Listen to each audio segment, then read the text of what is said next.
Assalamualaikum warahmatullahi wabarakatuh. Perkenalkan, kami dari kelompok 3 akan mempresentasikan materi penipuan komputer dan penyalahgunaan komputer.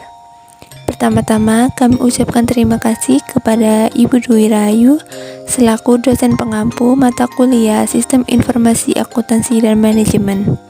Adapun nama anggota kelompok kami yaitu Amalia Putri Ikasari dengan NIM 2020103000033 dan selanjutnya Erika Amalia dengan NIM 2020103000001. Ancaman Sistem Informasi Akuntansi. Ancaman atas Sistem Informasi Akuntansi meliputi A. Kehancuran karena bencana alam dan politik. B. Terjadi kesalahan pada software dan alat yang ada tidak bisa berfungsi. C. Terjadi tindakan yang tidak disengaja. D. Terjadi tindakan yang disengaja atau bisa dikatakan kejahatan komputer. Penipuan. Penipuan atau kecurangan merupakan sebuah tindakan yang digunakan untuk mendapatkan keuntungan pribadi dan merugikan orang lain. Kecurangan dalam hukum pidana merupakan pelanggaran yang disengaja untuk menipu orang lain dengan tujuan untuk merugikan orang lain. Di dalam bisnis terdapat beberapa jenis penipuan, antara lain A. Adanya penyalahgunaan atas aset yang dimiliki oleh suatu perusahaan. B. Adanya tindakan kecurangan pada laporan keuangan dengan memasukkan informasi keadaan keuangan suatu perusahaan. Penipuan komputer. Penipuan komputer terjadi adanya beberapa faktor yang mempengaruhi, yaitu 1. Sebagian besar jaringan memiliki tingkat keamanan yang rendah. Yang kedua, penegakan hukum yang tidak mampu mengikuti pertumbuhan komputer yang mengalami kecurangan. Yang ketiga, pada internet terdapat beberapa halaman yang menginstruksikan tentang memulai kejahatan. Yang keempat, banyak komputer yang mengalami kecurangan tidak terdeteksi.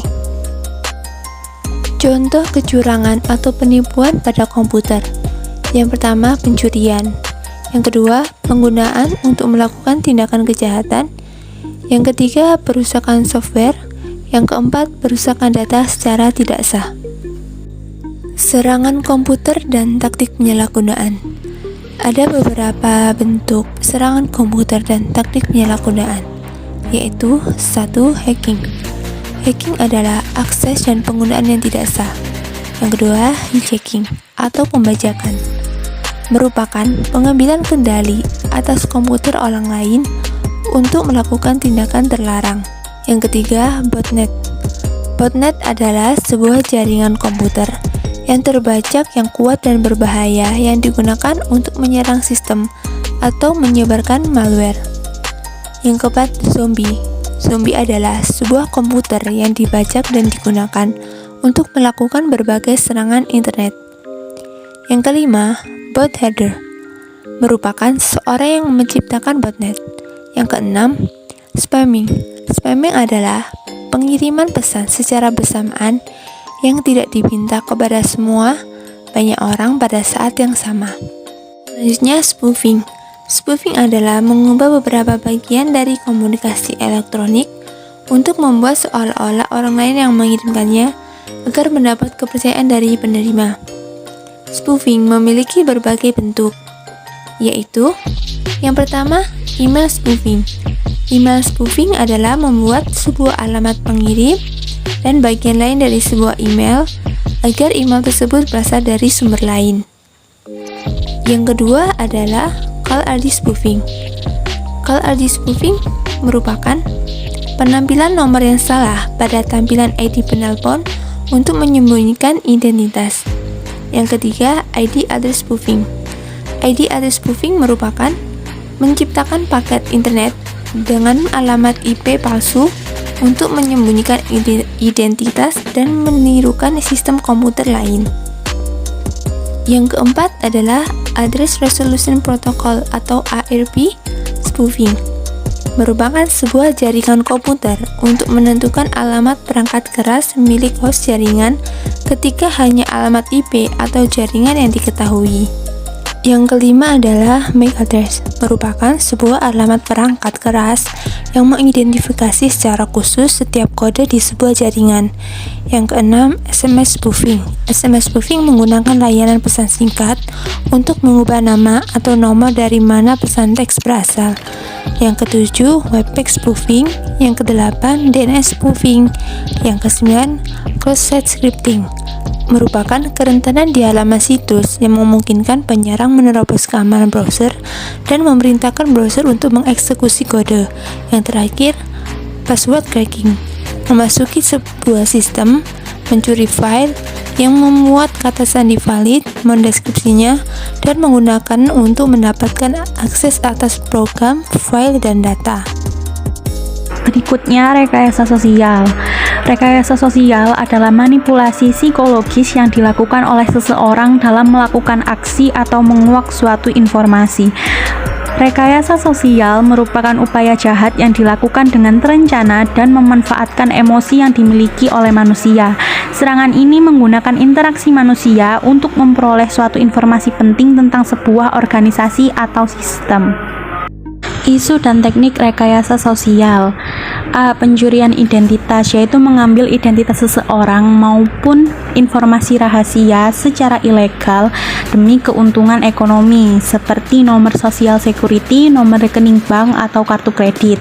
B. Pretexting, merupakan skenario ciptaan yang menciptakan legitimasi dalam pikiran target guna meningkatkan kecenderungan bahwa si korban akan membocorkan informasi atau melakukan sesuatu.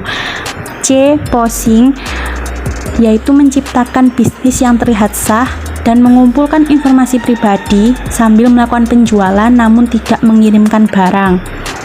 D. Phishing, yaitu mengirimkan sebuah pesan elektronik seolah dari perusahaan yang sah, biasanya institusi keuangan, dan meminta informasi atau verifikasi dari informasi, serta sering memberikan peringatan mengenai konsekuensi negatif bila permintaan tersebut tidak dipenuhi.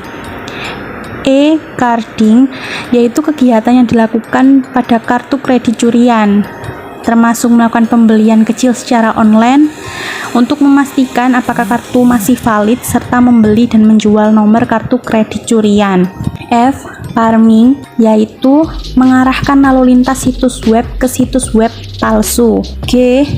Evil Twin, yaitu sebuah jaringan nirkabel dengan nama yang sama seolah menjadi sebuah titik akses nirkabel yang sah. Pembajakan URL, yaitu menyiapkan situs web dengan nama sama sehingga pengguna membuat kesalahan tipografis ketika memasukkan nama situs web yang akan dikirim ke situs yang tidak valid. Tab napping, yaitu secara diam-diam mengubah tab dari browser yang sudah dibuka untuk mendapatkan ID dan kata sandi pengguna. Dumpster, yaitu mencari dokumen dan catatan untuk mendapatkan akses ke informasi rahasia. Yang terakhir yaitu chipping, adalah berpura-pura sebagai seorang jasa ahli dan menanamkan chip kecil yang merekam data transaksi pada sebuah pembaca kartu yang sah. Malware. Malware merupakan segala perangkat lunak yang digunakan untuk membahayakan suatu sistem. Sebagian malware adalah hasil dari pemasangan atau penyuntikan oleh penyerang jarak jauh. Malware disebarkan menggunakan beberapa pendekatan seperti akses terhadap file, lampiran email, dan kerentanan jarak jauh. Berikut macam-macam dari malware. Spyware. Spyware adalah perangkat lunak yang secara diam-diam mengawasi dan mengumpulkan informasi pribadi mengenai pengguna dan mengirimkannya kepada orang lain tanpa izin. Adware. Adware adalah spyware yang menyebabkan iklan banner pada monitor yang mengumpulkan informasi mengenai penjelajah situs dan kebiasaan pengguna dan mengirimkannya kepada pencipta adware, biasanya berupa sebuah periklanan atau media. Scareware dan ransomware. Scareware merupakan perangkat lunak berbahaya. Tidak ada manfaat yang dijual menggunakan taktik menakut-nakuti. Ransomware yaitu perangkat lunak yang menginskripsi program dan data seperti sebuah tebusan dibayarkan untuk menghilangkannya. Virus. Virus adalah sebuah segmen dari kode yang dapat dieksekusi yang melekatkan dirinya pada sebuah file, program, atau beberapa komponen sistem lainnya yang dapat dieksekusi. Worm adalah program komputer replikasian diri yang serupa dengan virus, dengan beberapa pengecualian seperti berikut. 1. Virus ialah kode yang disembunyikan di dalam suatu file atau program, sedangkan worm adalah program yang berdiri sendiri. 2. Virus memerlukan seorang manusia, sedangkan worm tidak. 3. Worm membahayakan jaringan, sedangkan virus menginfeksi atau merusak file atau data yang ada di dalam komputer. Berikut cara yang dapat dilakukan untuk mencegah dan mendeteksi penipuan.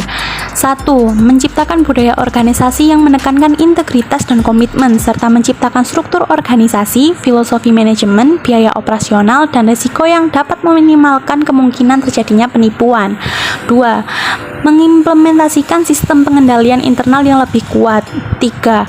Meningkatkan metode pendeteksian dengan melakukan audit internal dan eksternal secara periodik.